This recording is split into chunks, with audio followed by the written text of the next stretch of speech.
Now, I'm just going to address this video. Obviously, all the threats that come for the women and children, and obviously we hit on these men that are coming from the war-torn countries, and we discussed how, like Brits, they've come to the mighty UK. They've got a hotel. They are young, testosterone-filled lads. Now, when we go on holiday, when we go Spain, when we go Benidorm, we've got our bags in our hotels. What is it as young men are going to need? Ultimately, men look for two things drivers in their lives. One is territory, land, a job, money to be able to provide and protect, and the other is to procreate. If you put men in a situation and you talk to people who are suicide experts, men will go into a suicide situation where their territory or their sex is not accessible. In this situation, we're creating a social construct, which is a pressure cooker environment. Regardless of what people think other agenda is, that's the dynamic that's being created here. So it's not a surprise we're seeing some of the things we're seeing. Now, we're not condoning, we are trying to find solutions. But these men come over, they are not speaking our language, knowing our culture.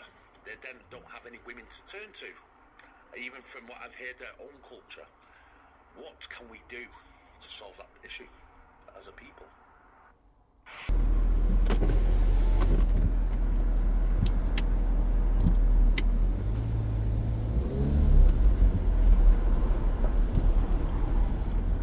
Afternoon people, hope everyone's good. Now, I'm gonna address this video as fairly as possible, as usual.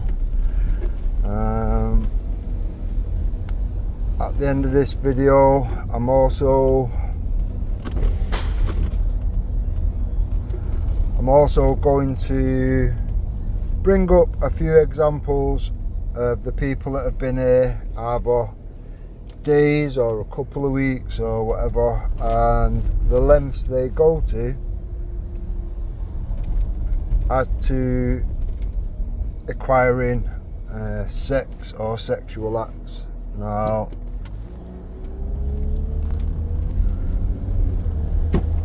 I guess we'll start with the video. So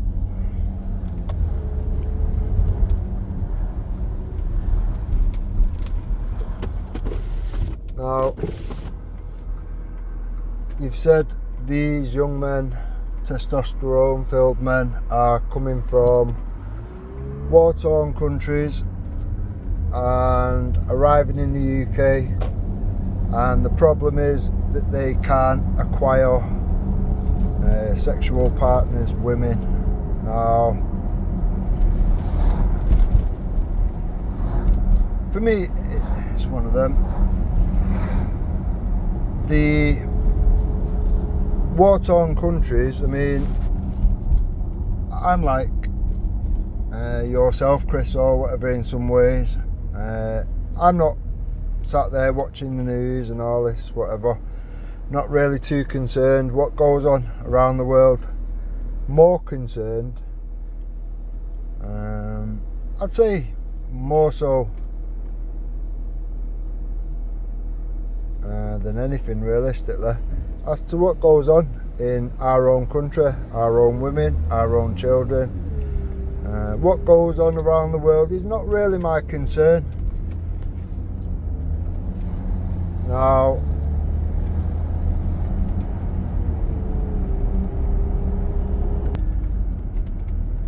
as far as I'm aware, there isn't really anywhere that is at war at this present moment in time.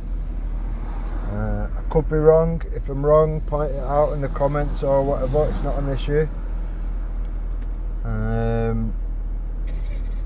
Now, if by that you mean places that have been at war, okay, we can accept that or whatever. Some places, yeah, have been at war, and some people have been displaced. Now, the question I've seen many people ask, and I ask this myself to certain topics and whatnot, when people bring certain things up, is where are all the women Now, we can offer the best way to be fair, realistically, and I try to be fair and consistent along the way, no matter who I'm talking to or what topic I'm talking about. So the obvious comparison would be the war that's been going on in Russia. Now, we've had a lot of people come here from the Ukraine, and they've been accepted. They've been welcomed, they've been well looked after. The big difference is that is mainly women and mainly children. Now, when you've got people which are apparently coming away from a war-torn situation, much the same as the people from Ukraine, the intention seems to be very different, aside from the fact that you've literally just got mainly young age, fighting age men arriving here or whatever, and they're arriving here by illegal methods, coming here on dinghies and whatnot, paying people traffickers to facilitate that at the costs of thousands of pounds. So they've obviously got some money. They're not swimming here, rather they're paying large sums of money and being brought here illegally. Now, the people from Ukraine was not arriving on dinghies, was there? So straight away we've got some real differences right there. Now, the fact that the people from Ukraine are mainly, I don't really think I've seen any men. I've spoke to many people that have come from the Ukraine. I'm not going to go into the ins and outs of why or whatever, but I travel all over the UK. I do quite a lot of miles or whatever, and I speak to many people from many situations, many people that have come here from Ukraine. I've spoke to many of them. I've spoke to all kinds of people. Now, when you're saying that men are coming here and they're escaping war and they're struggling to find partners to procreate with, now again I'm gonna draw a comparison. So the people from Ukraine that came here when they needed to be out of harm's way, etc., mainly women, mainly children. Now, a lot of them have already gone back. A lot of them have actually already gone back or whatever. Now, if your intention is to come here because it's a war-torn situation and you've had to flee the country that you came from and whatever, well, that's fine or whatever. You know, the intention should be realistically that you will one day return to your home country, much like the people of Ukraine. So why would you need to procreate realistically? That doesn't make sense. Are you saying that the intentions of these people coming here illegally have got no intention of going back home? Or you'd have to explain that realistically, because these people are only supposed to be seeking asylum, etc., because they're they've had to flee from a war-torn situation. Now, think about this logically, as women of the UK that have already pretty much seen cowardly men from their own country, cowardly men stand by and allow 82 towns and cities to be affected by grooming gangs. and pretty much stood by idly and done nothing about it. So we already have plenty of cowardly men in the UK. That much is a given. Now, why would the women of the UK wish to have people that are fleeing war, and the first thing they've done is come here and they've left the women, they've left the children in a war-torn situation? So the cowardice of the men of the UK, realistically, as compared to the cowardice of the people apparently fleeing from these war-torn situations, these war-torn countries, it's just like been tenfolded now, realistically. If you can leave your women and children in a war-torn situation and just think about yourself and put yourself in a dinghy at great cost and come here illegally,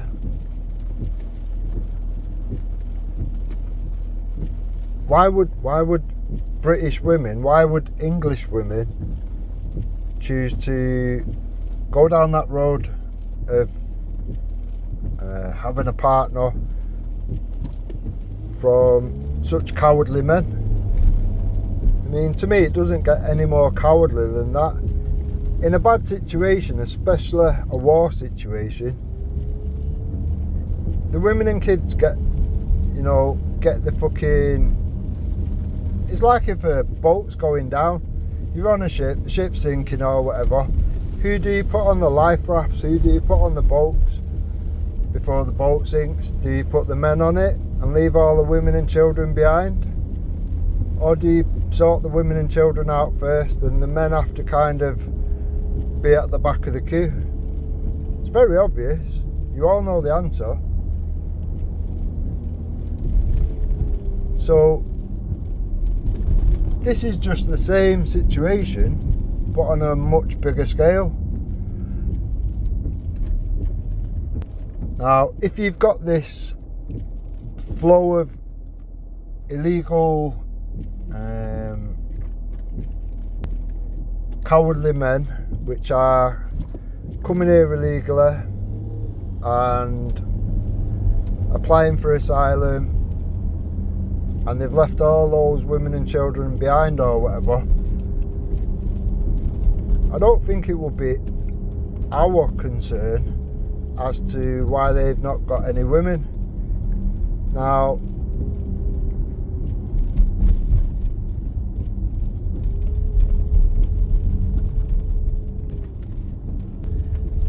to compare it to when British men go on holiday to Spain, I think is madness, to be honest, Chris.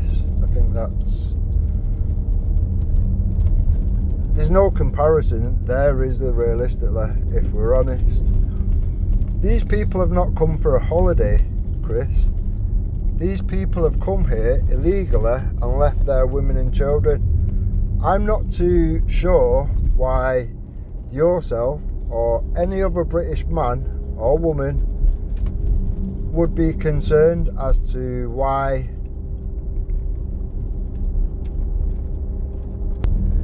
these men that have come here illegally, leaving all their women and children behind. I don't think there's a reason or anything for any of us to consider or care about in any way, shape or form, what the problems are finding women when they get here. I don't think that's our concern, Chris. I really don't. I think the main thing, realistically, would be that they're away from these alleged war-torn countries, and they're out of harm's way, and they're safe, they're well, they've got a roof over their head, they've been given 3 meals a day and been given cash each week. And we foot the bill for that, Chris. We pay all of those bills. Now, some of the people that have been claiming asylum are still claiming asylum 10 years on. They're still waiting. So that system is actually broken. It doesn't work. That system is null and void. It doesn't work, but yet we keep allowing it and allowing it and allowing it to the point where it's a list so long of a system that's clearly doesn't work. That is just going to get bigger and bigger and bigger. Now, most of our hotels in the UK are filled up with these illegal asylum seekers, people that have come here on dinghies and whatnot. Most of the hotels, so for the people of this country, I mean, we're just hitting now the beginning of the 6 weeks holidays. A lot of people don't like to go abroad. Some people can't really go abroad. A lot of people have got children with disabilities and whatnot, and it can make travelling quite hard, especially like hours on a plane or whatever. So a lot of people in the UK would use these hotels or whatever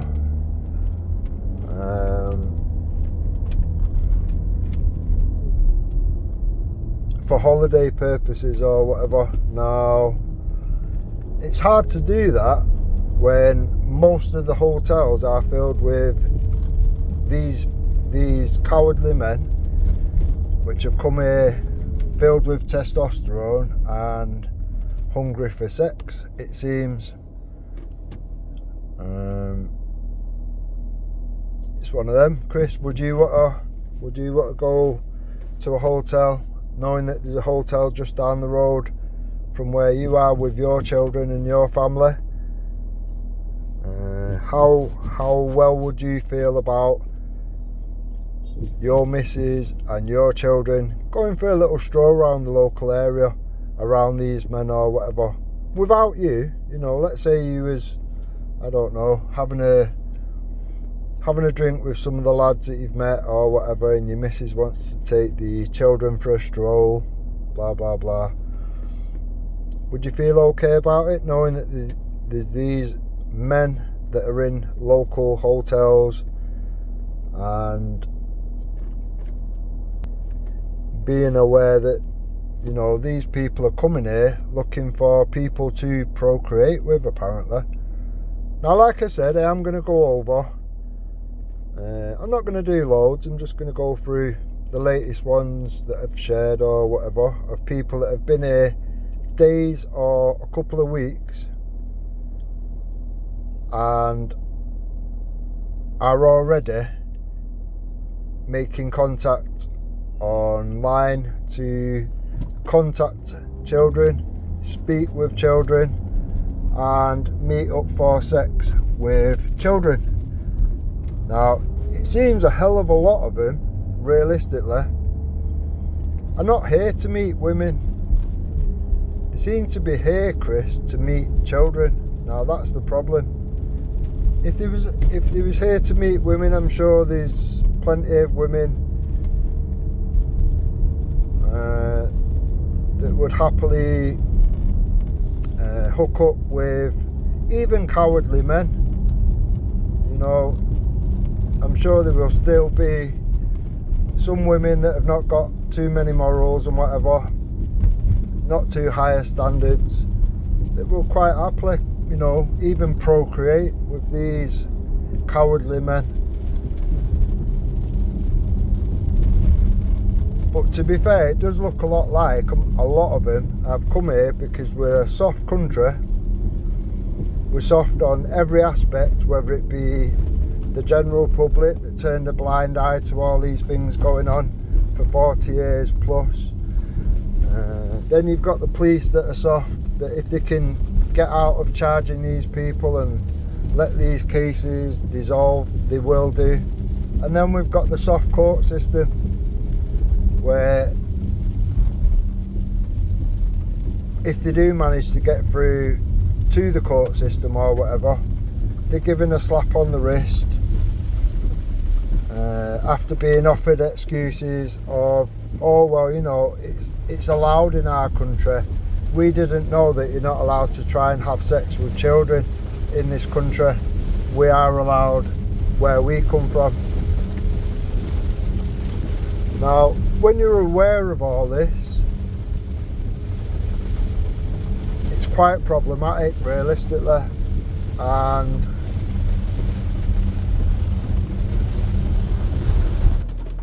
when you've seen not just one case, not just 2, 3, 5, 6, 10, 12, you know, when you've seen multiple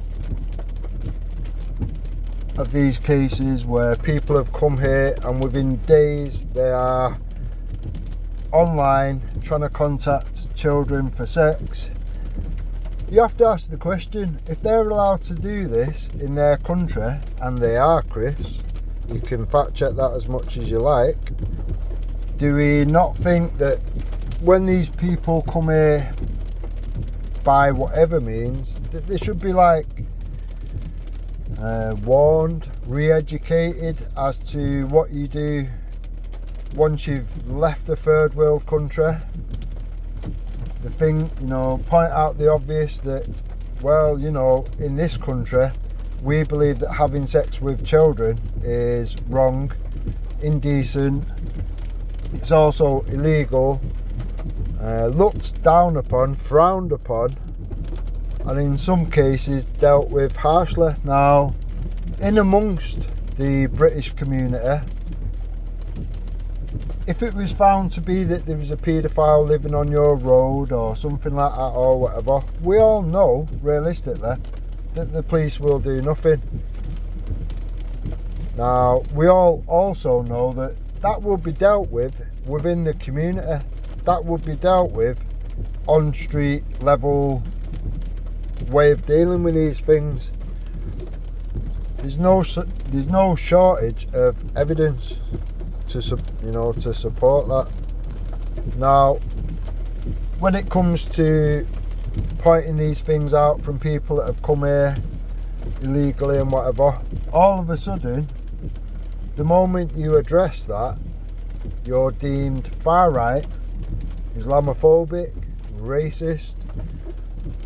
Now, these labels just protect that situation evolving and continuing on into further problems. Those labels have stopped even the police, etc., the government bodies, social services, MPs, etc., from actually pointing out we have a rape epidemic that has covered 82 towns and cities that we are aware of already. Now, if we're going to get a grip of this problem, if we're going to be able to actually deal with it head on, we have to be realistic, we have to be fair and consistent along the way. Now, I have many Muslims that I speak to on a daily basis. I've grown up with Muslims. I've worked with Muslims. Nobody's saying, or most people, the people that are rational and of sound mind, know that not all of anybody do anything, Chris. Most Muslims are better than their ideology. I won't say religion because it's not a religion, it's an ideology. Most Muslims are not looking for sex with children. Now, that shouldn't realistically stop us addressing the fact that some do, and that some are actually coming to our country illegally, unchecked. We don't know who these people are. We've got no idea what they've done in their past, etc. These people could have been raping children in their country. These people could have been murdering people in their country. We will have no idea, realistically. Now, when these people have come here, realistically, are they behaving? You know, considering, like I said earlier on, the comparisons and whatever, there wasn't a big influx of men from the Ukraine trying to contact children for sex and all this other stuff that goes on, all the other crimes associated with it, all the violent crimes. There was none of that. By all means, you know, if somebody thinks I'm wrong or whatever, again, address it on the comments. Let's go over the evidence or whatever. Let's be fair and consistent. But to my knowledge, I don't think I've seen any such reports of anybody that has come here from a war-torn country from the Ukraine that has been doing any of these things. Now, what I have seen, and I've seen this with my own eyes, etc., I've experienced it for myself, is very grateful people that have let, you know, that have let people from their country come here because they are genuinely in a war-torn situation. And like I've said, it's mainly women. Don't really see a big influx of men. It's just mainly women and mainly children. Now, when they come here and they've been looked after and they've been treated well, and they're grateful to the country and whatever, I'm aware that some of them have, while they're here or whatever, their way of giving back to the community or whatever, they do a lot of charity work, unpaid charity work, as a means of giving back to the country, the communities which have welcomed them with open arms. Now, that's what you want, realistically, when you're helping a group of people from another country and whatever. You know, if you're being nice, it's nice for them to be nice back, in it, realistically. That's what we would all want. So, now you've said, you know, it's like people when they go, young lads from here go to Spain or whatever.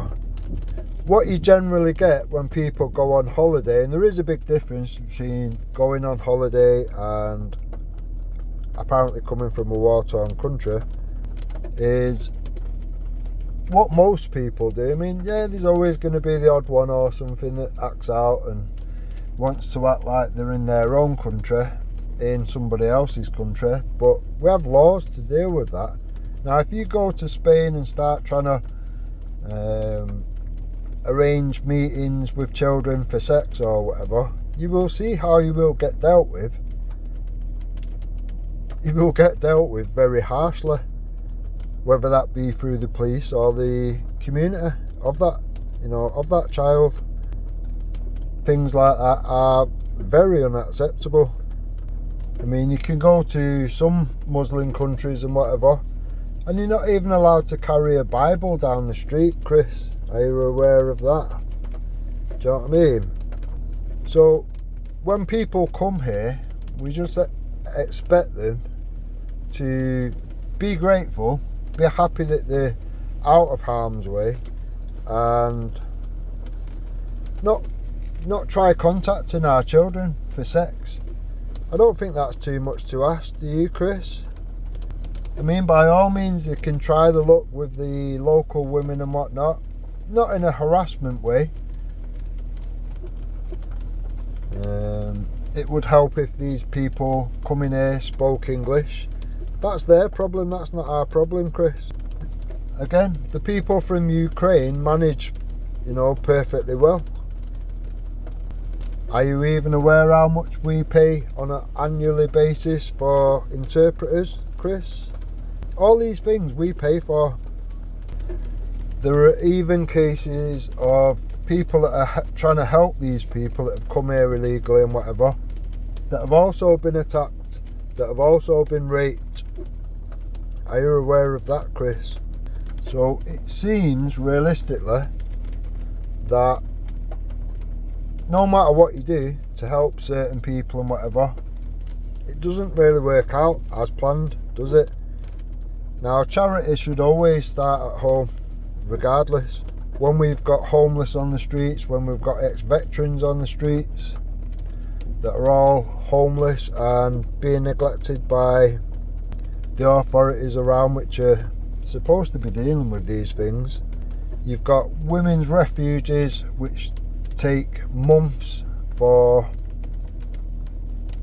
women to be rehoused. Well, not rehoused, to just put in a refuge to begin with. There is nothing instant anymore. Now, you're aware of that, Chris, because you had to try and deal with this with a victim of a grooming gang. There is no quick fix for the people of this country, but we can give a quick fix to people coming here illegally. Now, you can only do that for so long before the people of the country are going to get pissed off with that situation and think, well, why are we to the back of every queue, but we can literally give money hand over fist to people coming here illegally, and considering all the vile stuff that goes on up and down and around the country where these people are being housed, fully paid, 3 meals a day, no bills to pay for, nothing to worry about, and they still end up doing crazy shit like contacting children for sex, stealing from the local community, from the shops, etc., harassing women, harassing children. The list goes on and on, Chris. It's very problematic. Now, I get that you don't want to be tarred with the brush from the right or whatever. You don't wish to have stigmas attached to what it is you're doing and whatever. And I get that. I'm totally behind the concept and whatever. I'm actually a big supporter of. I've promoted it. I've encouraged people to get behind what Shield is about. The concept as a whole is a great concept. Now, outside influences around what you're doing, Chris, I think is tainting what you're doing. I think it's actually causing more problems than solutions. Now, that's for you to figure out, realistically, which is more important. What you set out to do, making women safer, making the environment safer for women and children, or the thoughts and feelings of the people around you at the moment, which are seeming to inject strange things into what it is that you're about. Now, as far as I was aware, your concerns was around the women and the children of this country, not the concerns of the people that are coming here illegally. I'll be honest, Chris, 80% of this country are not happy that these people are coming here at all. They're even more not happy that when they do come here, they're coming here illegally, unchecked. We ain't got a clue who these people are.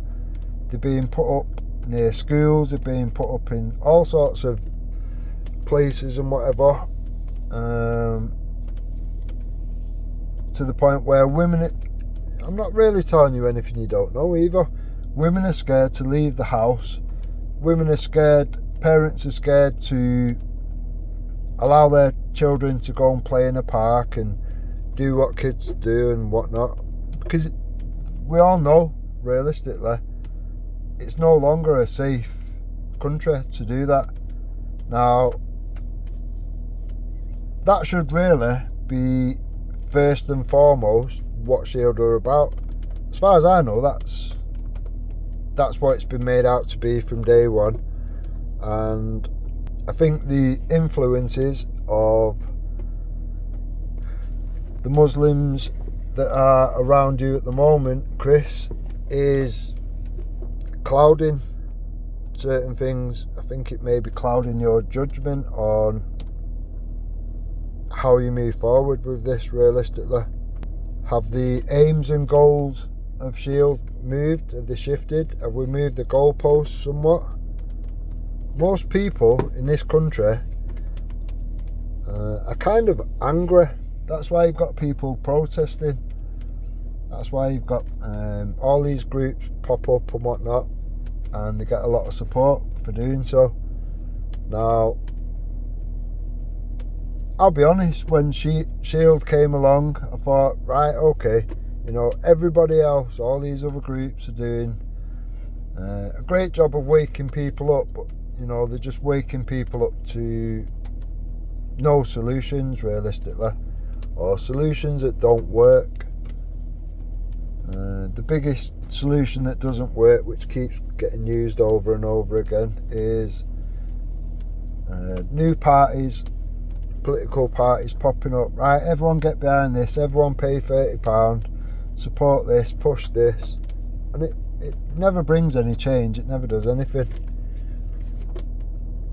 Now, for those awake enough or whatever that have actually done their research into certain things and whatever, you would know that voting your way out of the mess that we are currently in doesn't work. It's not possible. It goes against common sense, logic and reason. Now, the grooming gang situation, and you can look as far back as you like, going back 40 years plus, mainly consists of Muslims that was born here. They've not even come from a war-torn country, so there is no excuses. You know, these people can speak English. These people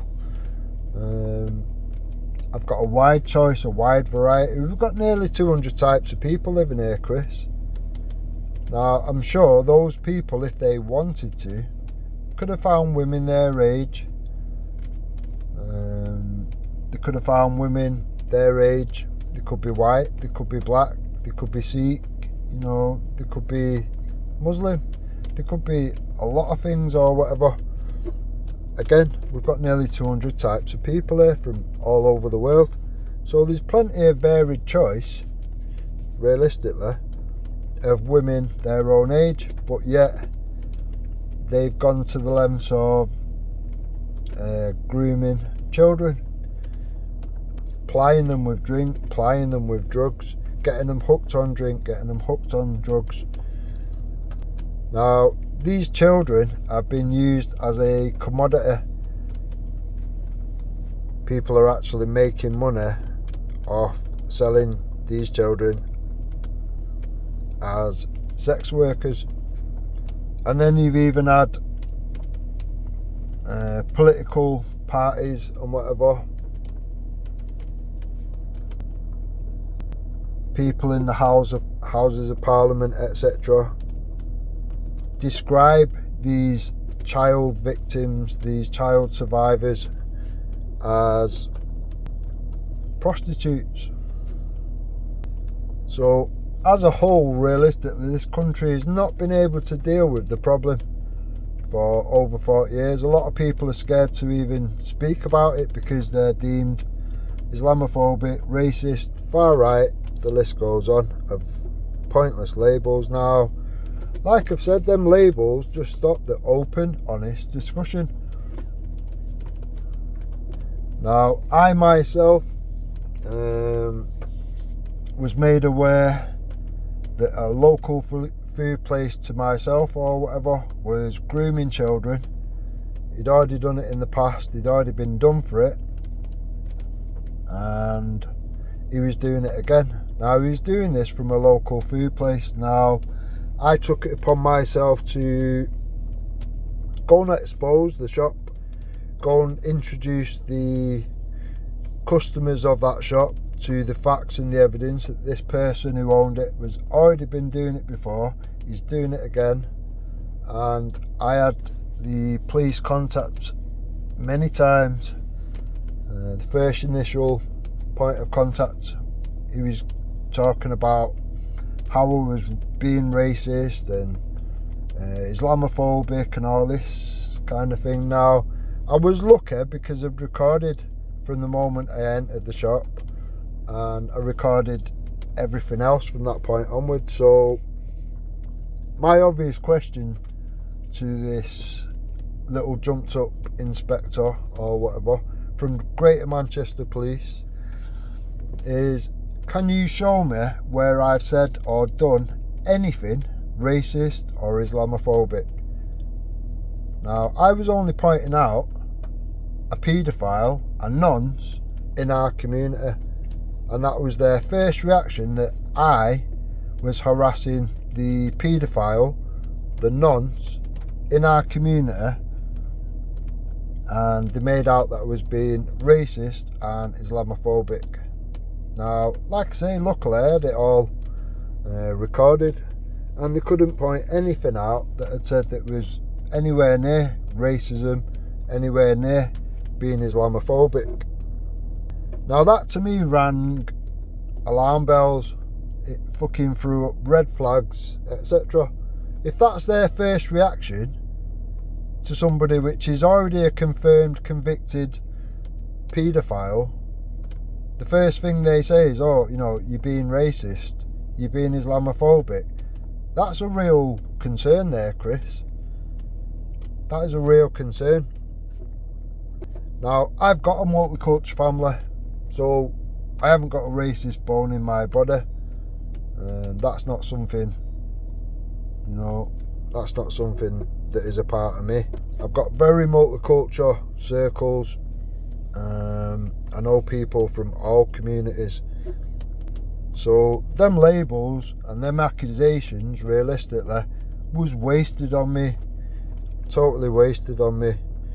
But them labels may well work with, you know, the majority of the country or whatever. And we've seen that it does, because it stops people speaking out about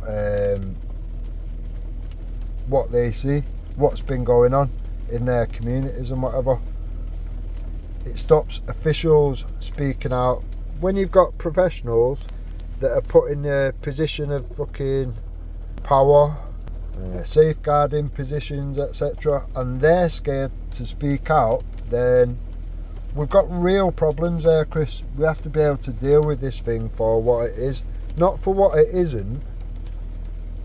And the concerns of how we're, you know, how the people that are coming here illegally, realistically, should be at the very back of the queue. Now, the people that have supported Shield and the people that are members and whatever, I don't think anybody amongst that group is going to be too impressed that the goalposts have moved to the point where our concerns are now for the people.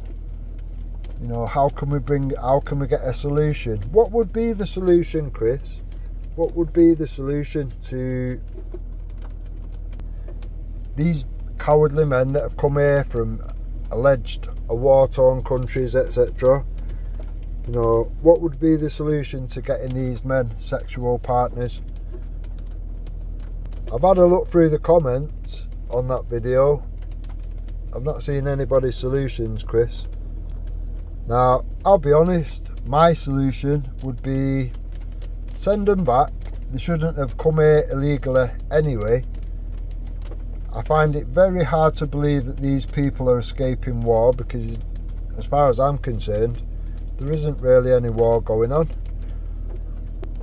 And if these people are that desperate that they need to have sexual partners while they're escaping war or whatever, well, maybe they should have thought of that beforehand, before leaving the women and children behind, and brought them with them.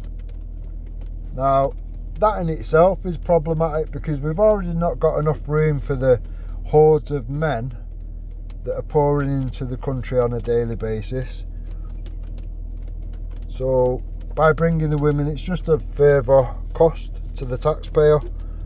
Now, there's around 140, I think there's about 147 Asian countries that are around where they've come from or whatever. Why have they not gone to there, Chris?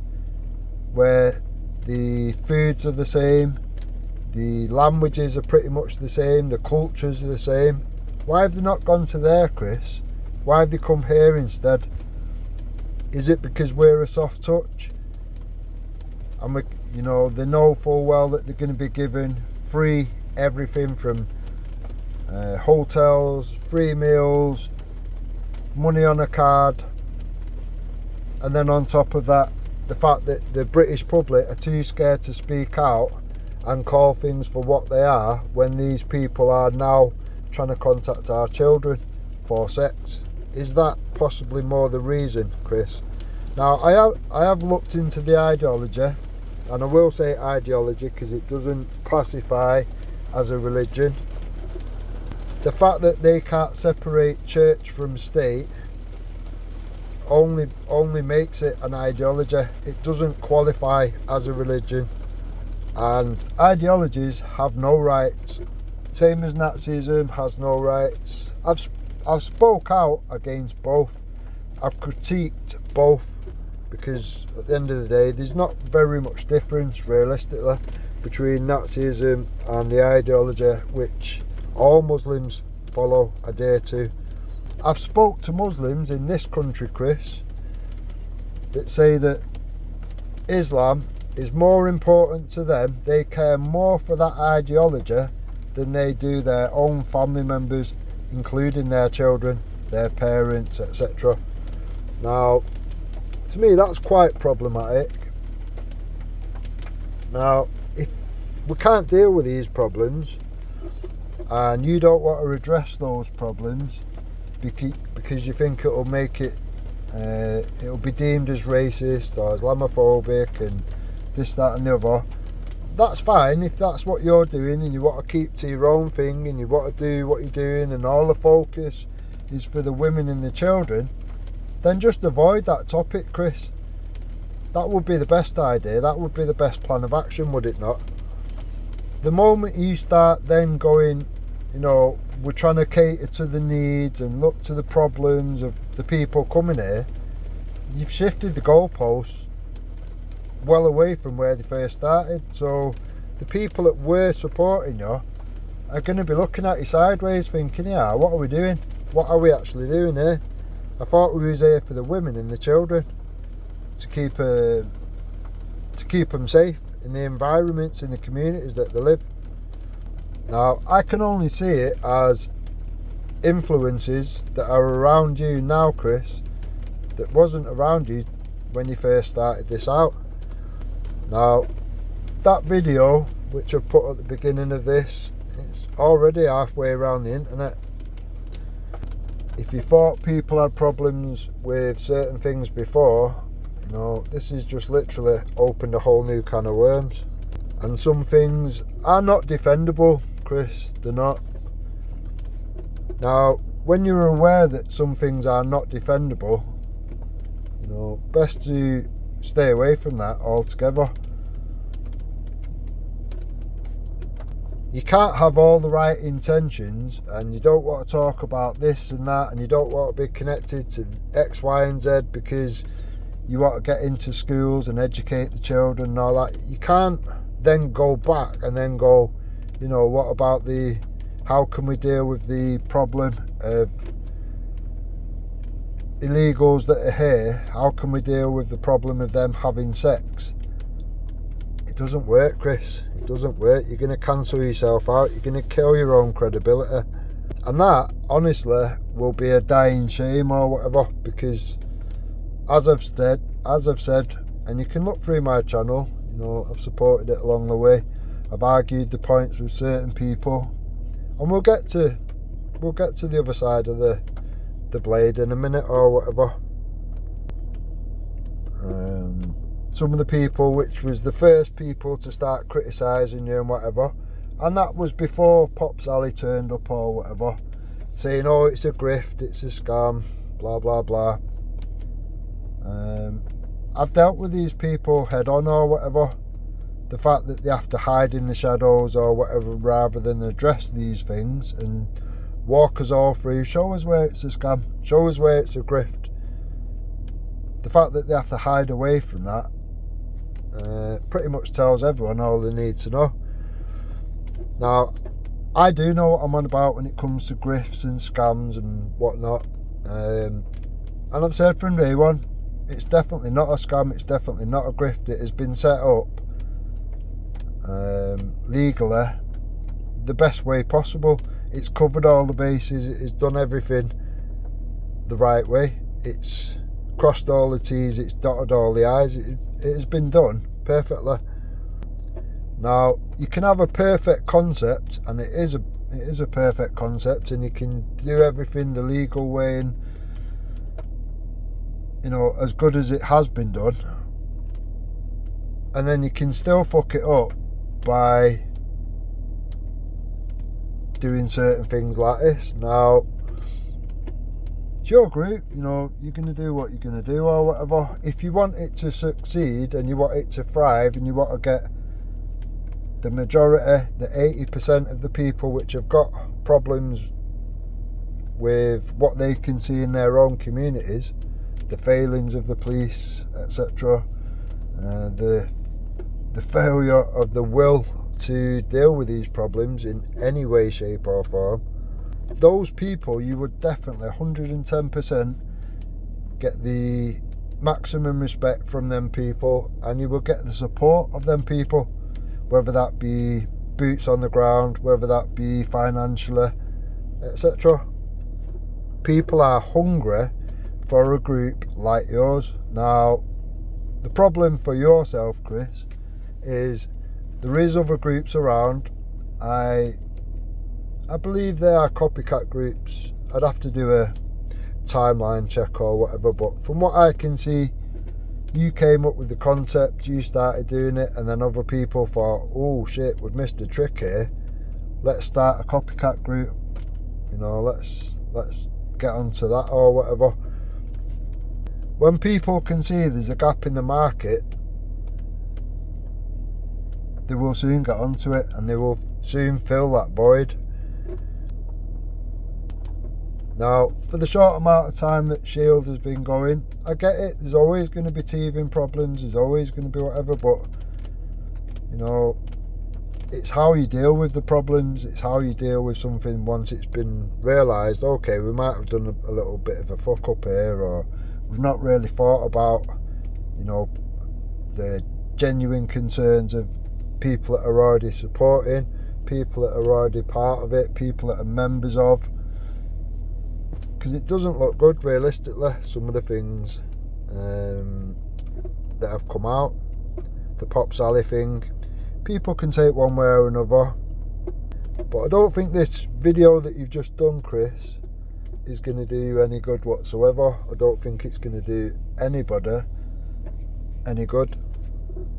Now, the supporters, the members, I guarantee they've got concerns. Now,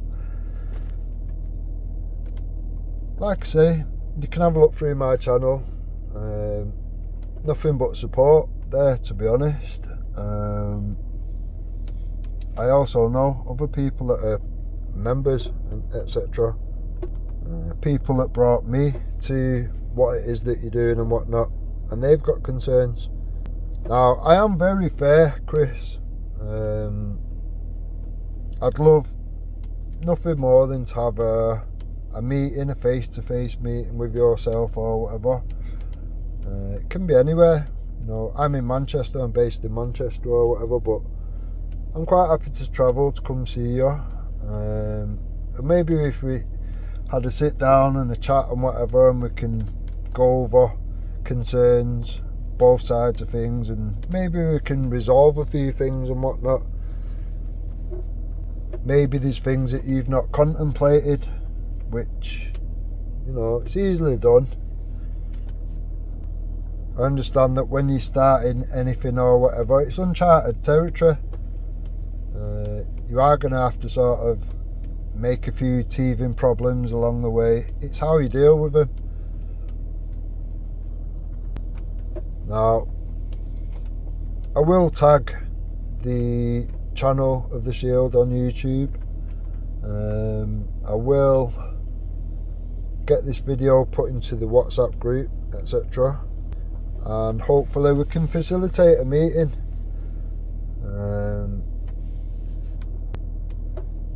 I'll be honest, my aim would be to highlight certain things to you which I think that you're maybe not thinking about in the right manner. Things to contemplate moving forward or whatever. Now, for the copycat groups around this that are just waiting on you falling, waiting for you to fall on your sword or whatever, things like this are a godsend to them. Now, there is good reasons why I haven't pushed their groups, their names. I've not even said the names of these groups and whatever, but people are aware. Now, I haven't done that. I haven't named them names and whatnot for the reasons of, I don't think it's been done. I don't think the concept is as good as Shield, where it started off. Now, if the concept's changing somewhat and whatever, then that might change. Now, don't get me wrong, you may, where you lose support from somebody like myself and people I know and whatnot, you may gain other support. I mean, I speak to people that say, yeah, the more people that can come here, the better. Send them all here. Send immigrants from all over the world to this country. We'll just have to deal with it. We have to look at the humanity values of that or whatever. Now, people like that, realistically, have got their heads in the clouds and don't know realistically how, as a country, you would even facilitate that happening. When we've got queues for schools, hospitals, housing, you name it, dentists, you name it, we've got long lists for all these things, which realistically should just be anybody from this country realistically should be to the front of all them queues. Anybody that's not from here, yeah, you get to the back of the queue, not the other way around, Chris. That doesn't work, does it? There's only so much you're going to do with that before you piss off the public, the people from that country. Now, I could point you at I don't want to name the hotel, but in Altrincham, Manchester, very well-to-do area, as I'm sure you're already aware, Chris. There's a hotel there that has been filled up with migrants, illegals, etc. Now, all the locals will tell you, yeah, they're robbing out of all the local shops. The schools have had to put 8-foot fences around the existing fences because they stood there taking videos and pictures of the children in the schools, Chris. You can go and check these things out for yourself. As I will discuss, face to face or whatever, I can take you to all these places, Chris. There's people I can take you to speak to. So you're not just taking my word for it, you will get the gauge of the locals themselves. Now, when you've seen these problems in somewhere like Altrincham and whatever, and then they've even had a meeting in the Methodist church where the locals have gathered and whatever. The locals are very angry, Chris, I'll tell you that now, or whatever. Off the back of this hotel and whatever, you've had, I think it was an £850,000 house which had been sold, and then the buyer realised that there was a hotel literally a minute and a half from the house which he just paid all that money for, and he just pulled the rug from under the sale. So that house, realistically, on paper is worth £850, and all the other houses around there, which some of them are very expensive houses or whatever,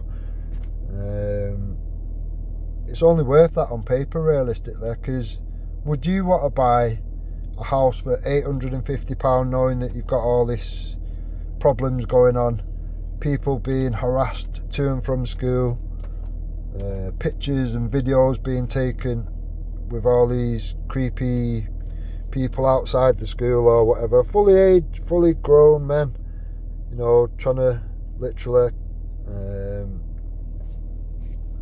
get to these children for sexual reasons. Now, I attended the meeting in Altrincham and whatever, and a lot of the concerns, aside from the obvious stuff with the illegals and the children at schools, etc., was lists of NHS type stuff and whatever. Their solution, Chris, get on this one, is, oh, you don't have to worry about that because we're giving them free private healthcare. Yeah? Again, we're paying for that. Now, how do you think that the public reacted to that, Chris?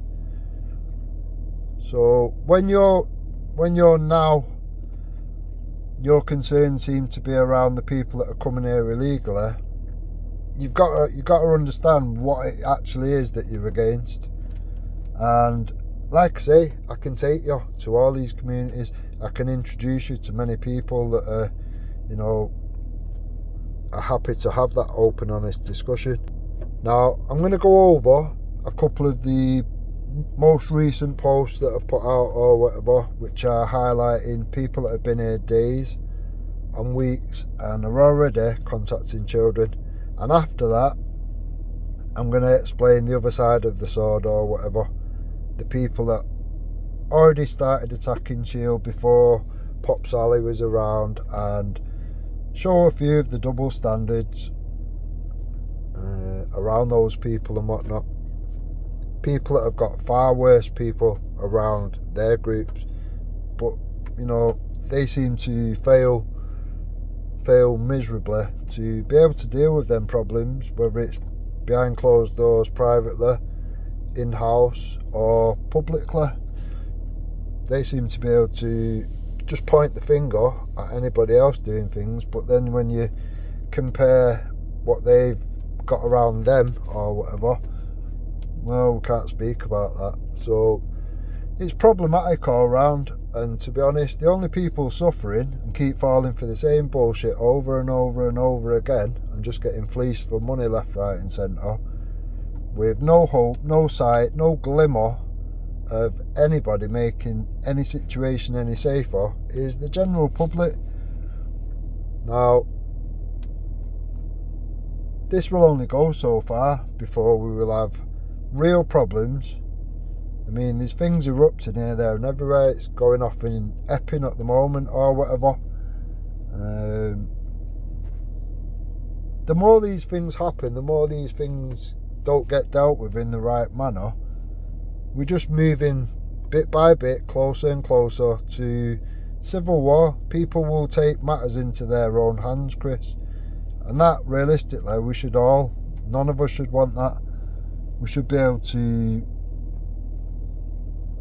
all get on the same page around some things to prevent that happening. Now, you can look to Ireland. They're setting these hotels on fire. They're setting these places where they're being housed after a hotel on fire. These people are now in danger themselves or whatever. So that is the direction we're going. Now, if you wish to prevent that, and you wish to deal with the problems, and you wish to make a safer environment for the women and the children, then I'd say you need to assess your priorities a little bit better, Chris. Now, I'm more than happy to walk you through all of these things and introduce you to as many people as you see fit to get a wider angle of it, to get a good grasp on the situation of the people that are living through it, seeing it, experiencing it, etc. Now, it does help that we've got decent Muslims in this country and whatever, which agree with me, agree with the masses, that all these things that have just gone through and whatever, they agree with, you know, us. They agree with us. They've been very outspoken. People like Candid with Lubna. Now, Candid with Lubna seems to get attacks from her own community, the Pakistan community mainly. She was born here.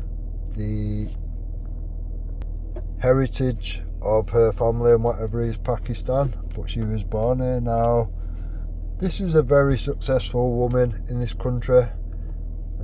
She gave up her six-figure salary to do what she's doing on YouTube and whatever.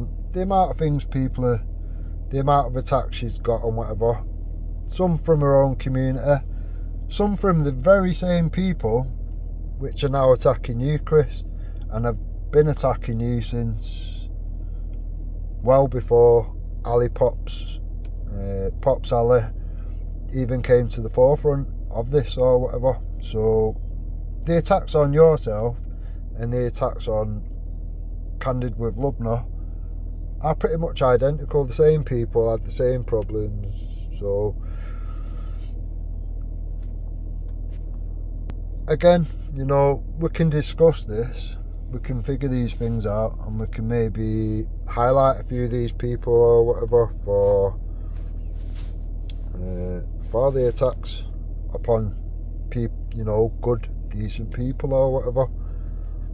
When people move to character assassination and stuff like that based on nothing, you know, it's very questionable, especially when we're all supposed to be trying to get on the same page and trying to bring resolve and solution to prevent these things happening. It's very suspicious, to say the least, especially considering these people put themselves forward as patriots.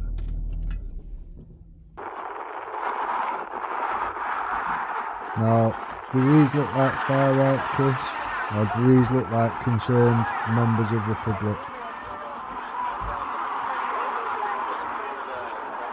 Now, this is in Timpley, not far from Altrincham.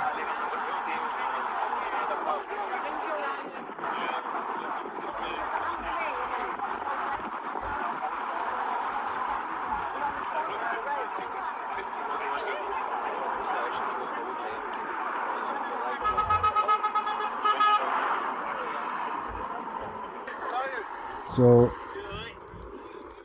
people with concerns, realistically, due to the things that they've seen and happen themselves or whatever. Now, I was at this meeting a few years back, etc. Now, judge for yourself or whatever.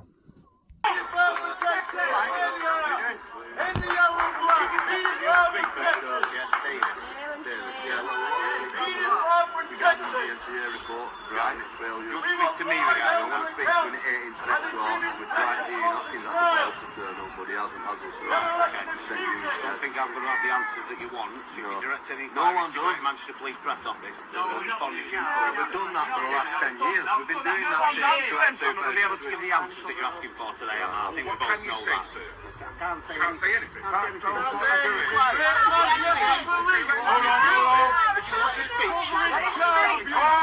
Let him speak.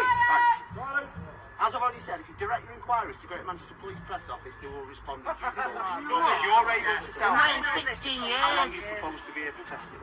As long as it takes, Ian Hopkins down here to explain why We've got tents coming later on, we're camping down there.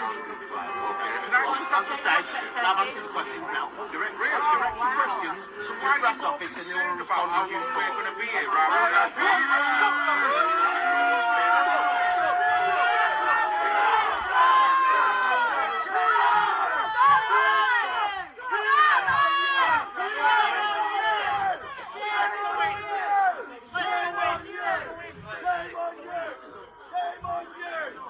Shame on you, godless cowards!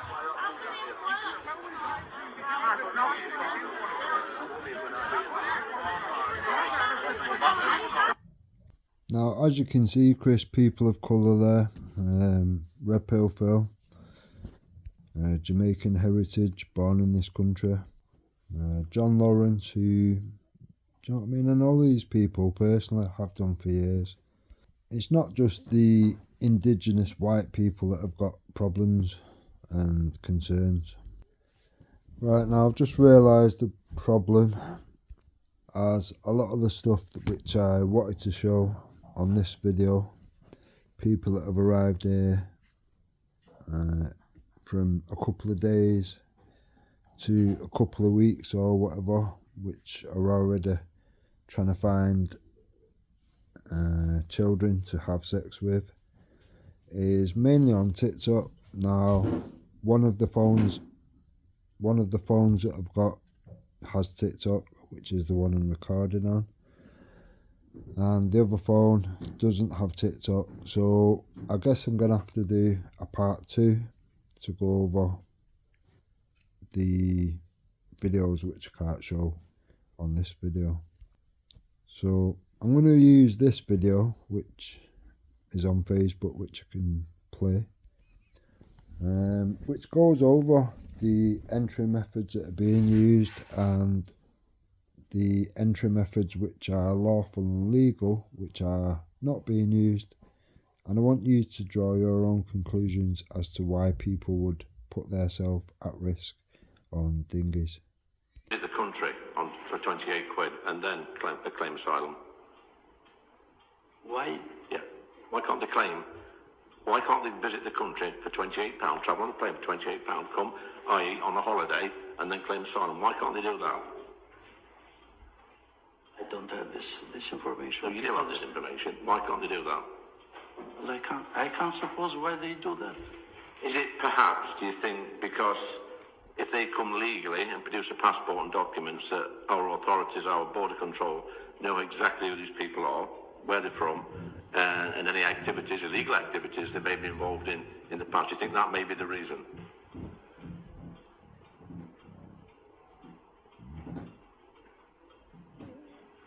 Well, I don't have any answer for. Why not? Why don't you have an answer for that? Because I don't know people that are coming legally apply for asylum.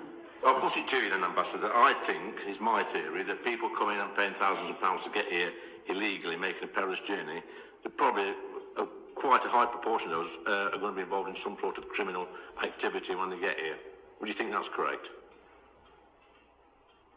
Well, the answer is that no one came here to be involved in criminal activity, because in general they know what happened if you are involved in criminal activity. Okay, so normally they are coming for legal, normally they are just economic. Do you not agree that they are already criminals by coming here illegally, by entering this country illegally, and then making bogus asylum claims?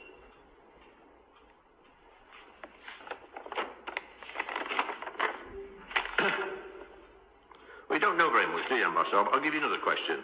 Is it fair for the British taxpayer to spend millions and millions of pounds putting up Albanians who've come from a safe country in hotels? Well, I don't know the legal framework that...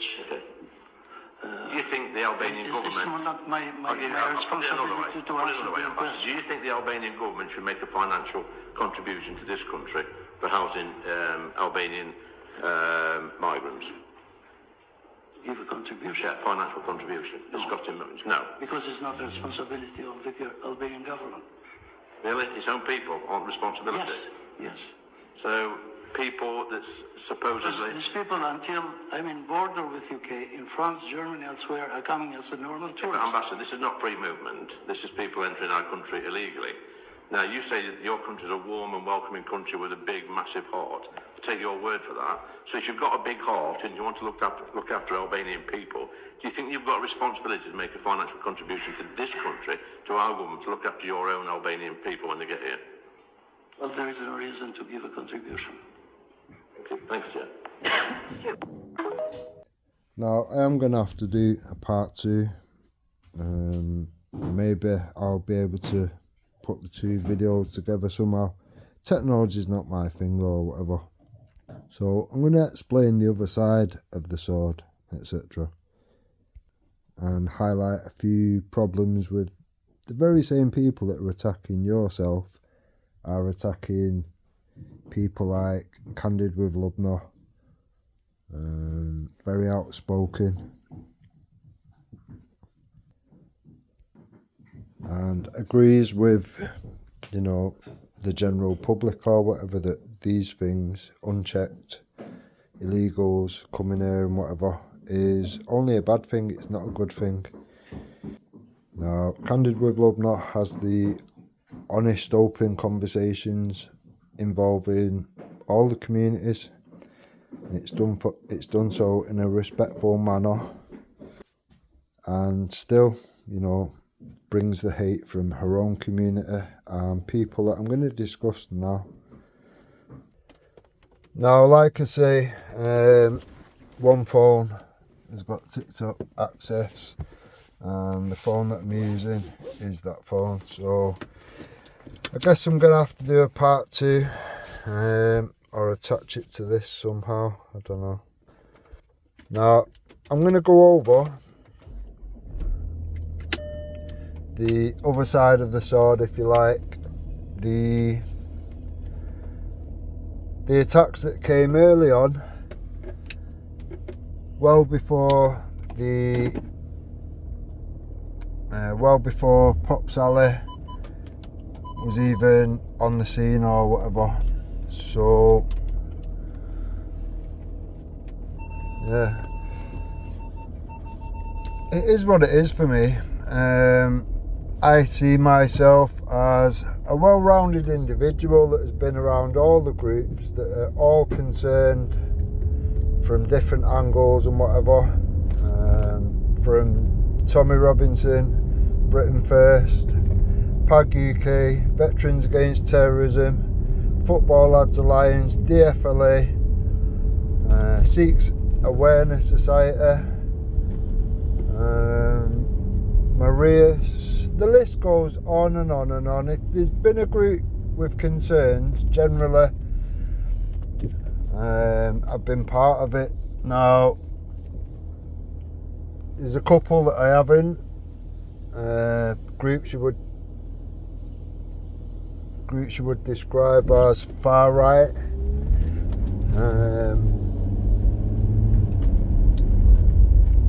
PA and whatnot, which for people that don't know is a patriotic alternative. Now, their plan is anyone that's not white, then they've all got to leave or whatever. Now, like I say, I've got a multicultural family, so for me it was very easy to speak out on them and very easy to expose them without fear, without favour. Now, anybody with a multicultural family, realistically, you sort of put in a weird predicament where you can see these problems going on, but you're kind of put in a position where there's not really a box allocated for you to be able to, you know, for you to fit in or whatever. Now, when certain people have joined the movement, people like Danny Roscoe, who's mixed race, you think, okay, you know, this looks promising. In my opinion, this is exactly what we need. People of, you know, different colours, different races, etc., being injected into the movement, so it broadens everything and, you know, shows everybody that it's not just a white concern or whatever. I mean, the grooming gangs originally was grooming the Sikh girls well before there was ever approaching the white British girls. Now, the Sikhs had to deal with that themselves. The reporting it to the police and whatever just came up with the same conclusions, the same failings. We're doing as white British people of this country or whatever. It was seen as a cultural clash or whatever. Now, that's just outright failures from the police, no matter where in the country. Now, one of the videos I did show was GMP police with 40 years backlog of failures and fuck-ups from the police, and just ignoring it and basically calling anybody that addressed it far right, racist, Nazi, Islamophobic, etc. And that's people from like random people, with just people that have got concerns and whatever, to people in positions of power, whether that be political, whether that be people in social services, you name it, everyone sort of got put in the same bracket. Now, by doing that, realistically, they've stopped people speaking out. They've shown people, yeah, you can speak out, you've got freedom of speech, but the moment you do, you know, we're going to put a label on you, we're going to stigmatise you, and we're going to put you in this group of people which you don't belong with. You know, when they're trying to make out that you're far right and this, that and the other, you're putting them in the same bracket as people like Mark Collett, the Patriotic Alternative group or whatever, which believe that anybody that's not white shouldn't be here. Now, the days of that, realistically, are well gone. That ship's well set sail. There's so many multicultural families in the UK now, that's just not possible. Now, when Danny Roscoe came to this movement and whatever, I've got behind him, supported him, pushed him, promoted him, because you want to see change, you want to see people from all walks of life, people from all cultures, people from all races, you know, stand up together, united for what's right, what's right for everybody. Again, you've got to remember that the Sikhs was targeted first and foremost. Now, for anybody that doesn't know, the Sikhs, when they realised that the police was not going to be of any assistance or help whatsoever, they ended up having to take matters into their own hands. And it didn't really end very well, realistically. Not for the people that was grooming the girls anyway. And to be honest, not really for the men, because, you know, the men that had to deal with these things themselves or whatever, a lot of them ended up in prison because of it. Now, if we want to avoid what's already happened with the Sikh community, if we want to avoid that, then we need to be able to deal with it for what it is. Not keep pretending it's something that it isn't. That doesn't work. Not keep labelling people for things that they are not, because that doesn't work. All you're going to do when you do things like that, realistically, is create angry people, and they will unify on the things that they all agree on or whatever.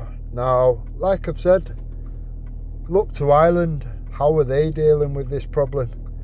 Now, they say that they've learned by our mistakes and they don't want their country turning into what England is. And I get that totally. And that's why they're sort of dealing with it head on, I guess. Rightly or wrongly, they are driving them out, they are burning hotels and stuff. Now, if that's the line that we want to end up going down, then just carry on doing what you're doing. Keep labelling people things that they're not. Keep showing people that you're more concerned about the illegals coming here than you are the people of the country. And that's exactly what you will get. Now, that's not me inciting violence, that's not me whatever. I'd like for people to be able to deal with this properly. Now, the only way you can do that is open, honest discussion. Now, when Shield came forward and whatever and was introduced to it and whatever, thought, this is perfect. This is exactly what we need. Now, it was made clear, it was made very transparent from day one, that it wasn't going to be a cast off of Tommy's movement or any other movement. They was going to be doing their own thing, their own way, and put everything in place, all the safeguarding measures, you name it. They seem to be doing it bang on. Now, as of late, there seems to be outside influences, considering it was never going to be political, nothing political, blah blah blah. There seems to have been things infused into it which are political, from Pop Sally onwards. Now, this most recent guy, I think somebody said he's a boxing trainer or something like that. I don't know what the discussion was beforehand. I'm gathering there's some more context to it that you've not put on the video. I don't think the video has done either of yous or the group Shield any good, any justice whatsoever. That one video realistically could be looked at, and that in itself could absolutely flat pack what Shield are about. The concept will be the only thing that remains intact. The whole group realistically could be flat packed because of that. It could destroy the credibility of the members, all the supporters, to be fair. Now, to me, that is a really silly move.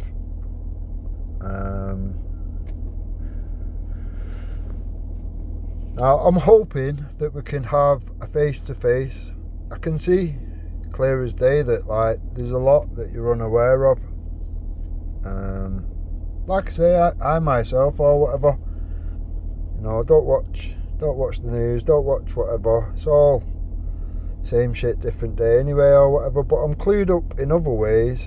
I've been part of all these groups. I've been made aware of the things that have gone on and continue to go on, and the things that people won't talk about in fear of being labelled. And I get it.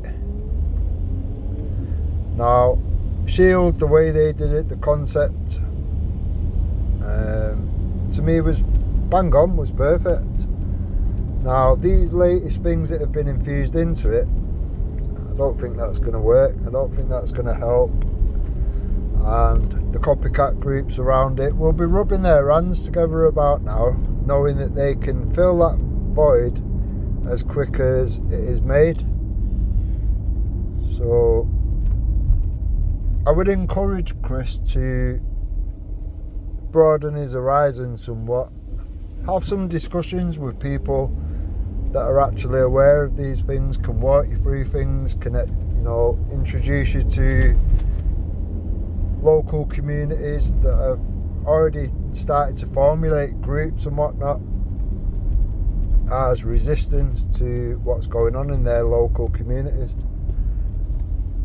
Now, the problem is, and the problem that on the other side of the sword or whatever, the people that was attacking Shield originally, before Pop Sally was even on the scene, it doesn't look good realistically. You've had people like Jupiter, who, her track history and the amount of hope not hate friends and stuff, associates that she's had around her in the time that she's been around, and the trouble that's been caused and the most vile stuff to come out of a approaching 60-year-old woman singing about digging up murdered children to the mother of a murdered child. When her and her husband lose arguments on YouTube that Jupiter says that she's addicted to, by the way, when they lose arguments, you'll have Hector, her husband, praying for abuse to happen to the people, to the children of the people that they've lost arguments to. Now, it's very problematic when somebody like that has started the ball rolling and then they've had, I have to describe it as what it is or whatever. Like I say, supported Danny, you know, thought a lot of him or whatever. But when you've had useful idiots like Danny Roscoe attach himself to the bullshit and join in with the attacks and whatever, when there was nothing, you know, there was nothing to complain about before. It was just, oh, it's a grift, it's a scam, blah blah blah.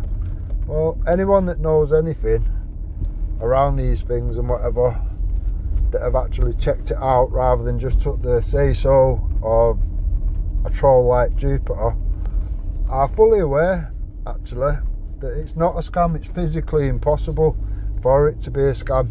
The rumours of it being a charity was just bullshit, propaganda, nonsense.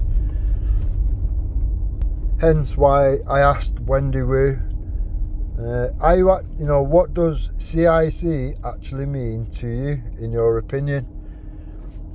Because it was relevant. She obviously, at that point in time, didn't know what that meant and somehow thought it was a charity with the propaganda that was pushed about by useful idiots. Now, I think it's concerning, to be honest, that Danny Roscoe, after this initial attacks had started and whatever, had nothing to say, even though I've tagged him on the video and whatever where it happened, that Jupiter, who Danny Roscoe's holding the door open to fresh communities, knowing full well the track history and whatever of Jupiter, all the vile shit that's gone on. Now, when Jupiter has moved forward through the attacks to then going, oh look, you know, Chris Hargreaves has got this victim of a grooming gang, and they sit there and mock, ridicule, label, and put accusations on of this person's a grifter, this person's a scammer, and just literally mocking in the worst way a victim of a grooming gang. Now, when you've got that person that is then, has previously worn a steward's vest, a high-vis steward's vest, and attended a Tommy demonstration, do you know what I mean? You are now representing that brand, you are now representing that message. Now, there's another one coming up, 13th September, and apparently Jupiter is going to be representing that brand, that group again. Now, to me, once that person's gone beyond that threshold, you're now not pointing at things and saying, oh, this is a scam. You're literally showing everybody, in your opinion, that this victim of a grooming gang is, you know, beyond the pale, this, that and the other, a scammer. Some of the vile shit that was being spoke about and made into, you can literally offer up a comparison and beyond the comparison to the likes of Mandy Mosley. Now, Mandy Mosley has been named in the Hope Not Hate book. Jupiter's friend Wendy sat with Mandy with all this hate campaigns and bullshit, attacking victims, victim shaming, even to the point where Wendy herself, based off no evidence, she's admitted there was no evidence shown, it was just the say-so of Hope Not Hate Mandy Mosley, to the point where Wendy was willing to come forward and say, well, you know, based off what Mandy said, that she's willing to call Danny Tomo a nonce and even a paedophile. Now, when I pulled the evidence out of that situation, when I exposed Mandy Mosley for her lies and her bullshit, it turns out that actually the survivor, which Danny Tomo, okay, in bad taste, badly, slept with the survivor or whatever. She wasn't 16, she wasn't 14, she wasn't 15, 14. You know, she weren't any of these. She was 26 years old. Now, when Wendy's done all this and she sat with them for months going over all this stuff, making and contributing and platforming these hate campaigns that was attacking and victim shaming, it don't really look good, does it? You know what I mean? Now, for Jupiter to now be sat back with Wendy after she's literally acknowledged all this, and Jupiter's own words, she believes that Wendy is hope not hate. She's been lied to, blah blah blah. She's used her, all this nonsense. I will attach the video to this video. Watch it, make of it what you want. I invited the Clippers to take what they want from it yesterday, because at the end of the day, the truth is the truth, no matter what. The musical chairs that go on afterwards, and people now sat back with the same people which they've pointed out as being agents of hope not hate and all that. I suppose that's unfortunate for those people. For me, it is what it is. Now, these communities that these people are in or whatever, luckily they don't go very far. I mean, that may change with Danny Roscoe opening the door to these wonky people with such a fucked up track record into fresh communities, big communities. That may change. You know, they might have influence and be able to fuck shit up for a much wider range of people. I don't know, we'll see. Time will tell on that, I guess. Now, the only person that will be responsible for that realistically, knowing full well what these people have said and done before, would be Danny Roscoe. Danny Roscoe will totally be owning whatever fruit grows from them trees. It is that simple. Now, obviously, Danny's a little bit pissy that I'll point these things out and whatever, and not be happy that he's been attacking things before there was a problem. I mean, if Danny would have held his noise and just waited for certain things to pop up where he can go, yeah, okay, well, you know, I have actually got an issue with this. I'm not saying it's a scam like Jupiter, but I have got a problem with this Pop Sally stuff. Look at the stuff on his socials, etc. Yeah, okay, at that point, you know, you could give that some credibility. You can see that, okay, yeah, you've got genuine concerns and whatnot, I get that, or whatever. But when the attacks have come before that, when there was nothing to attack other than just pointing your finger and saying it's a scam, it's a fucking grift, then it's problematic, because realistically, you've got people in that community, people like Babs, that have been to many Tommy things. You know, you couldn't really say Babs is not a Tommy supporter, because she blatantly is. But then she'll sit on Ghost Panel with Clown World, who kind of started all of this or whatever, and she's saying to him, oh, well, you know, Tommy's been sending me 2 emails this month or whatever begging for money. Her words, not mine. Begging for money. So then when you're going to come with the, oh, it's a grift or whatever, well, your own supporters have literally pointed out that, you know, she believes that Tommy's a grifter. Now, I've always said from day one, people can go back as far as they want with my videos, I've never changed my stance. The people collecting money or whatever, people giving donations and whatever, I've never really had a problem with. I am aware that once you're outspoken on certain things and whatever, it becomes hard to have a normal life, to just have a 9 to 5 like everybody else or whatever. The amount of people that have lost not just jobs but careers or whatever. The list goes on and on and on. So for people to make a decision and go, right, okay, like people like Candid with Lubna, perfect example really. She's come away from a 6-figure salary to speak out on these things and whatever, because she can see that, you know, these things unfolding now, not addressed or whatever, will actually cause her children problems in the future. Will probably make her children, whatever, in a situation of civil war. Now, anybody realistically can see that is where it's going.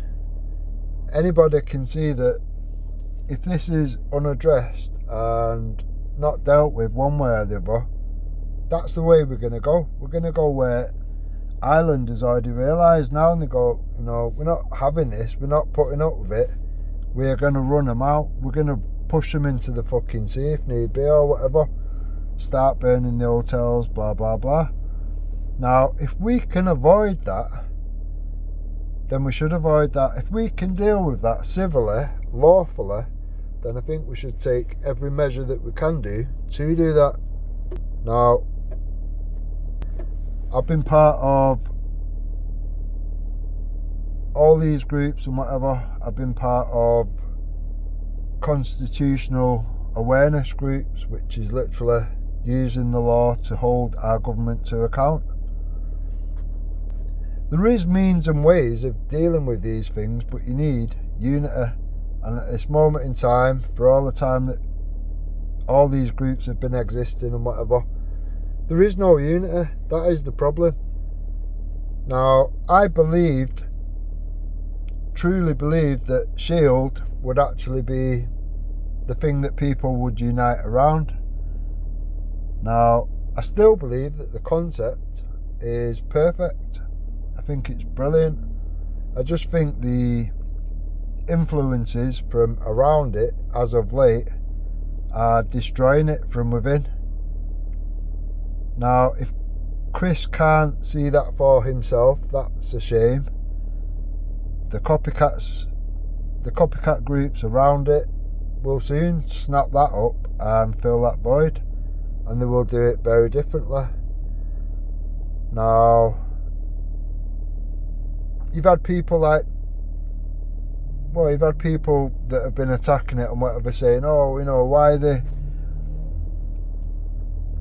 are they bringing Muslims into it?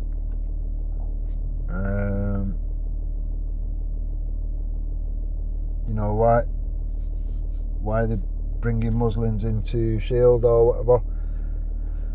Now, these same people are around Tommy, these same people are around Danny Roscoe, and I think they forget that, like, Tommy himself has said, you know, we have to include Muslims because there's lots of good Muslims. We don't want to make out that they're all bad. You know, there's always bad apples in every community. So, for me personally, I'd be very picky chooser as to the ones that I would support and push forward or whatever. Now, would it be people like Ghost that I've spoke to many times on a panel? No. Mainly for the reason that he justified terrorism in the UK off the back of foreign policy. Now, as of late, he said, oh, I didn't say that. I mean, he's hidden the video, the evidence, but he's now saying he didn't say that. The problem is, there was witnesses to what was said. Wendy was on the panel, I was on the panel, the people listening to the chat and whatever all witnessed it. He did say that. You know, I can understand him wanting to retract it and whatever. I mean, he could have said, oh, I didn't mean it like that or whatever, but he didn't. He's just denied it flat out. Now, on the other side of it, you've got people like Lubna that is saying and doing all the right things. She's having the awkward conversations. She's being attacked from her own community, people like Ghost, and the idiots around that, the extremists around that situation, have also attacked Lubna. But then you've got the same people that are attacking Shield that was attacking Lubna, mainly the front runner, the ringleader, Jupiter. Now, there's only so much you can do and think, well, why does this person actually keep attacking anybody that's giving the right message, anybody that's trying to do something constructive, anybody that's trying to bring a solution, a resolve to the ongoing problems which at least 80% of the country agree and can see for themselves? Why would you keep going against all these people which are actually putting themselves out there? Now, when Candid with Lubna's give up such a big salary, a good job, whatever, to have her say online and whatever, knowing full well what comes of it, she knew all this before she entered into it. You know, why would you not give that person some respect, some, do you know what I mean? For me, it's one of them. You push them people, you know what I mean? You promote them, you show them, like, other communities that might be of worth, people that they can unite with, etc. You know, they're doing the right thing. You push them, it's that simple. But for some people like Jupiter and the strange people around Jupiter that have all had a hand in Hope Not Hate and the hate campaigns that came from it and Clown World and all this other very murky shit, it's got a strange smell to it, and it realistically. Now, like I say, when Danny Roscoe has seen all of this and is aware of all of this, why would you then think it was a good idea or a smart idea to hold the door open into fresh communities, the auditing communities, etc., to somebody that's caused so much destruction, somebody that's been connected to all these wonky people, and then ends up sat with him? And she's lied for these people, do you know what I mean? It's not like she's just like thought, oh well, you know, whatever's happened, I forgive him or whatever. She's gone and actually made up lies for these people, to cover for these people that have run off making reports to Hope Not Hate, people that have gone off running to make reports to prevent, and so on. So there's a lot of very questionable attacks coming in. Now, the Ali Pops thing, I get that, and we can address that. I did ask if people wanted to have a discussion on that, weigh up both sides if you like. But this video that I've just started this video with, I don't know what the thinking is behind that. All I can think is the dude that was with Chris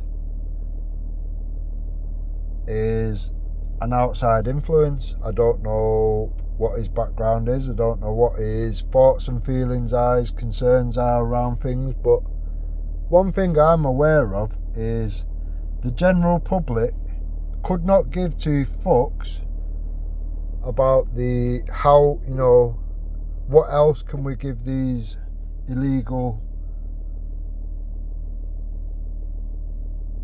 asylum seekers, migrants, whatever you want to call them.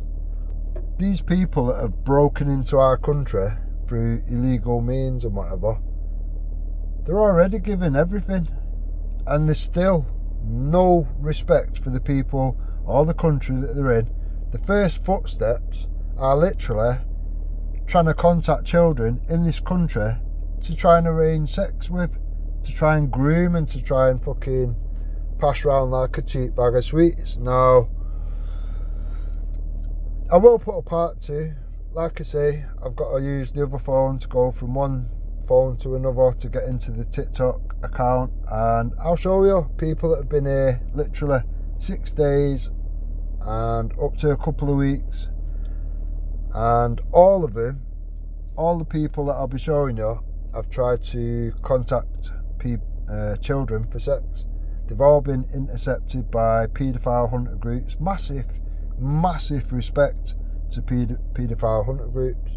Now, the thing that you're not sort of weighing up, I think, Chris, to be honest, is there are still people in this country which are still like of the opinion that paedophile hunters are somehow vigilantes.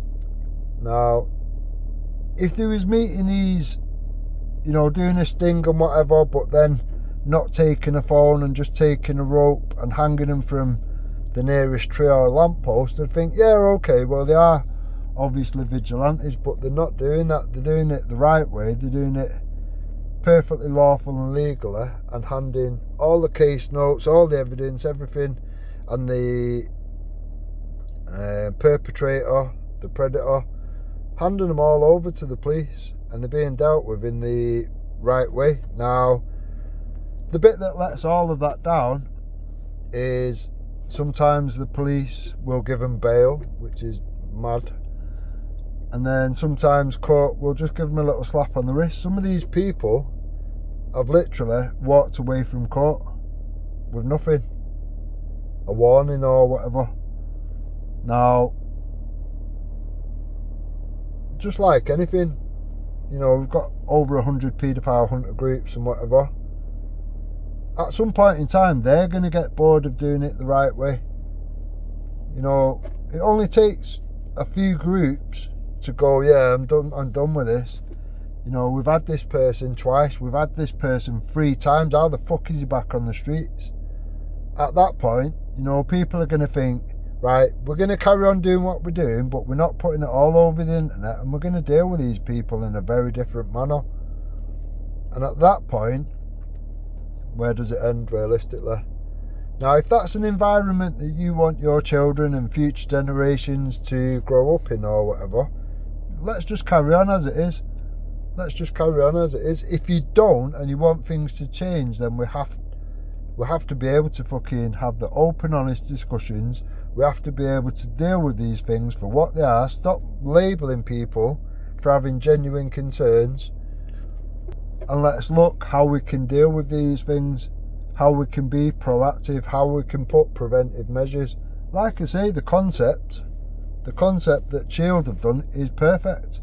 Now, if Chris continues to have these outside influences poisoning the concept of what Shield are actually about, then somebody will just pick up where they've left off, and they will swoop all that support, whether that be inside the group, outside the group, the members. It will just take the whole lot in one go, in one fell swoop. And by doing so and keeping it exactly how it was made out to be, not how it's turned into being, it will attract the masses. You've got 80% of the country which have decided between themselves that they are not going to join Tommy Robinson, they're not going to join Britain First, they're not going to join Seeks Awareness. Well, that's probably not the best comparison. The thing is with Seeks Awareness, they've not give anybody ammunition to make them into far-right, racist, Islamophobes, nothing at all. There's nobody really that can have a bad thing to say about Seeks Awareness. Now, that's how it's got to be with something like Shield. It has to be like that. So I get why Chris said, you know, it's not going to be a cast off of anything else. We're doing things our own way. And that was the plan. That was the plan. Do you know what I mean? Nothing political. And the plan was to get people with genuine concerns that actually could be asked, getting off their arse and being that presence in the communities as a form of preventive measures. Now, that works. It works a treat. The moment you step away from that, you're opening the door to all sorts of fucked up shit, all the labels, all the stigmas. And I guess some people couldn't figure that out. Now, those people, it don't matter how many demonstrations they do or whatever, all you're going to get is the same people over and over and over again. There's more good people left these movements than there is joining these movements. Now, when you've got people that are literally trolls that have been part of hate campaigns, built on Billy bullshit, making out patriots to be paedophiles and shit when they're not, then that in itself is very problematic. That in itself will make more decent people come away from it. So that's not really going to do much, realistically. You keep waking people up to the dangers, the problems, whatever, without a solution or a resolve, and you're going to cause your own problems. It is that simple. We're just going to see fucking more and more places like Epping that's going off at the moment.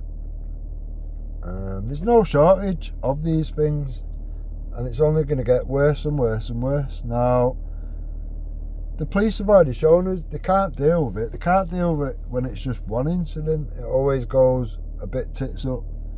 Now, when it's like 10, 20 places getting targeted at the same place, at the same time, they're overstretched. They can't deal with it. We know they can't deal with it. So their only solution, realistically, would be to pull the army on board, get the army here on the streets and whatever, and they'll have to facilitate these things. They'll have to deal with these problems. Now, the next step from that, realistically, is martial law. Is that really the route we're going down? See, if you're not thinking about it clearly, properly, and you've got no foresight into where we're going to head to, you've got no tactical play whatsoever, then, do you know what I mean?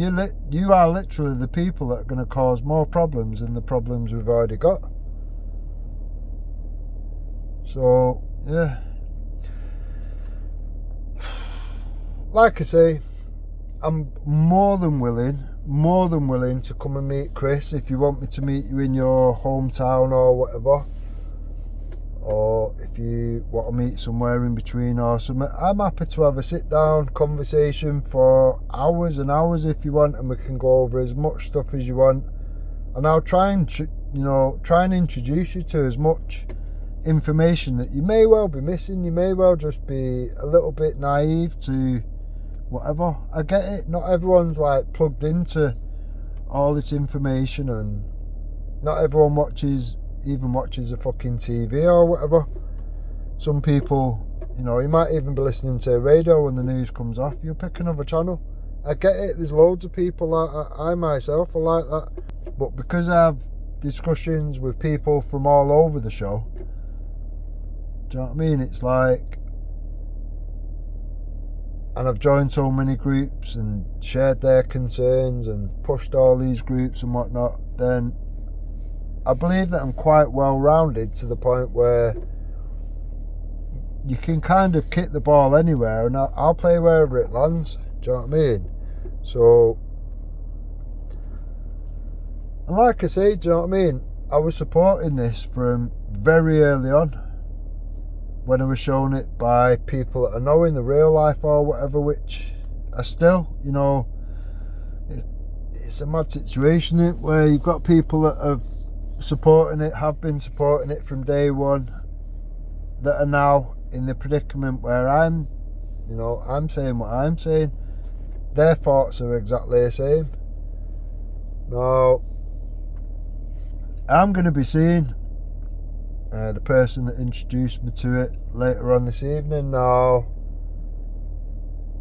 if it's okay with that person, I may well say to him, can we have a little chat about this situation and whatever? Can I record it and maybe put some of it out, the relevant bits or whatever, just so you can see, do you know what I mean, from a personal level or whatever, how people that are in support of it, their concerns, their genuine concerns.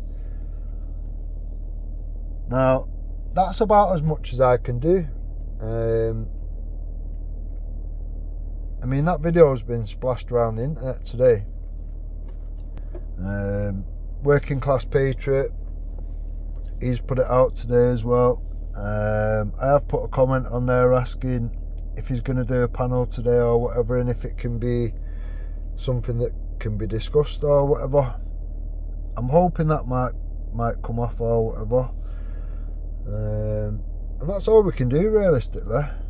There's not really much else you can do other than address things, box off and move forward. Now, if Chris wants to bury his head in the sand and just keep taking advice from these people, which are, as far as I'm concerned, destroying it from within, if that's going to be the case, then, you know, it is what it is, and that, in my opinion, won't go anywhere, which is a fucking shame. And somebody else behind, around, whatever, will just pick up, you know, we'll pick the baton up and run with it for all the groundwork that's been put in, for all the stress and anxiety that's fucking these things cause. You know what I mean? All the work, all the hard work really has been done. To pick it up and just copy it like for like is fucking light work for anybody. And then to just keep it clean and keep it to the concept is fucking child's play, to be honest. So either way, wherever it goes, I mean, if Shield flops and ends up doing nothing, 110% it will be picked up by someone else. And if it's done right, I will support them. Somebody's name, somebody's fucking whatever, is neither here nor there to me. The fact that people are chanting "Oh Tommy Tommy," I couldn't give a shit if it was "Oh Tommy Tommy," "Oh Triller Triller," "Oh fucking," you know, it could be anyone. It wouldn't make no difference to me. I will support the relevant people regardless. And at that point, that's really all you can expect from people or whatever. Right, I'm going to leave it there. I'm going to finish this, and then I'm going to try to figure out how taking the bits of the recordings from the videos that I've already shared in the past or whatever, all these people that have been here days and weeks and already trying to contact children for sex or whatever, if I have to just attach it to this video as a link, then that's what I'll have to do. Right, look after each other, stay safe, and catch you on the next one.